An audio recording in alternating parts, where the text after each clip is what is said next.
Voyons dans cette vidéo quelques bases sur Kali Linux et de manière générale sur Linux. Alors cette vidéo s'adresse aux débutants complets qui n'ont jamais utilisé Kali Linux ou Linux de façon générale. Si vous connaissez déjà Linux, l'environnement, le terminal, etc., vous n'aurez pas de souci à suivre ce cours et surtout cette vidéo.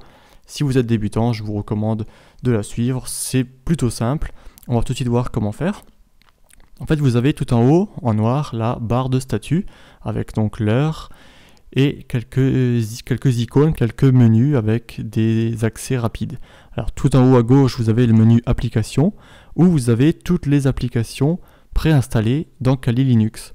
Donc ici, c'est toutes les applications pour le hacking éthique, donc récupération d'informations, analyse de la vulnérabilité, applications web, etc. On va en voir certaines d'entre elles dans les cours qui suivent. Et vous pourrez bien entendu, comme bon vous le semble, les utiliser, cliquer dessus, regarder comment ça fonctionne et les essayer de votre côté sur votre machine vulnérable qui est dans votre propre réseau. Vous avez également emplacement ici, donc c'est comme Windows, vous avez votre dossier personnel, donc vos documents, les images, les musiques, etc. Donc le dossier téléchargement, c'est vraiment pareil que Windows, vous pouvez bien entendu créer vos propres dossiers, vous pouvez ici aussi y accéder, donc documents, images. Vous avez même la corbeille que vous pouvez également vider lorsqu'elle est pleine ou du moins un petit peu trop remplie. Vous voyez que la barre de statut est dynamique. Ici, on a fichier qui vient de s'ajouter puisque on est dans la fenêtre active dossier personnel et donc on peut modifier les raccourcis clavier, les préférences de ce gestionnaire de fichiers. Si vous changez par un autre programme, vous aurez un autre menu qui pourra s'afficher. Vous avez sur la droite de l'écran donc le bouton pour démarrer, arrêter la machine. Vous avez également l'accès au réseau. Donc ici, vous voyez que je suis connecté par câble. Donc il faut se rappeler que c'est une machine virtuelle et qu'on utilise donc la connexion sur la machine hôte Windows dans mon cas. Si jamais vous voulez utiliser le Wi-Fi, eh bien, il faut savoir que ça ne fonctionne pas de base sous Kali Linux. Il vous faudra installer et brancher une clé USB Wi-Fi qui vous permettra d'offrir un accès au réseau Wi-Fi dans Kali. Donc ici, vous aurez du coup l'accès Wi-Fi. Dans mon cas, je n'en ai pas. Vous avez également la langue, ça on l'a déjà vu. Vous avez ici également les paramètres de Kali. Vous pouvez notamment changer les couleurs, l'écran, tout ce qui est paramètres, date, heure, son, souris, etc. Si vous avez l'intention d'utiliser Kali comme système, on va dire quotidien, eh bien n'hésitez pas à le personnaliser comme bon vous semble à travers ces paramètres. Vous avez également les espaces de travail, donc c'est comme dans Windows 10 où vous pouvez créer plusieurs espaces. Par exemple ici il y a des nouvelles fenêtres, des nouveaux programmes que vous pouvez en fait lancer et vous pouvez changer à tout moment d'espace de travail si jamais vous avez besoin de cette fonctionnalité.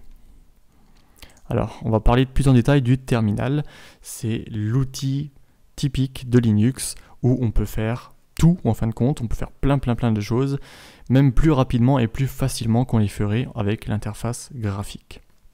Alors je vais vous montrer quelques commandes de base, on en verra tout au long de ce cours, mais bien entendu si vous voulez pratiquer et bien les comprendre, n'hésitez surtout pas à les tester de votre côté, vous ne casserez rien et au contraire vous apprendrez beaucoup de choses. En tout premier vous avez la commande ls, donc pour list, vous pouvez tout simplement taper ls et puis appuyer sur entrée. Et qu'est-ce qu'elle nous fait cette commande? Eh bien, elle liste les dossiers et les fichiers qu'il y a dans le répertoire actuel. Alors quand je dis répertoire actuel, eh bien c'est difficile à dire puisqu'on est dans un terminal. Eh bien, le petit caractère en forme de vague ici signifie qu'on est dans le répertoire personnel. Vous pouvez taper la commande pwd pour voir le chemin dans lequel vous êtes.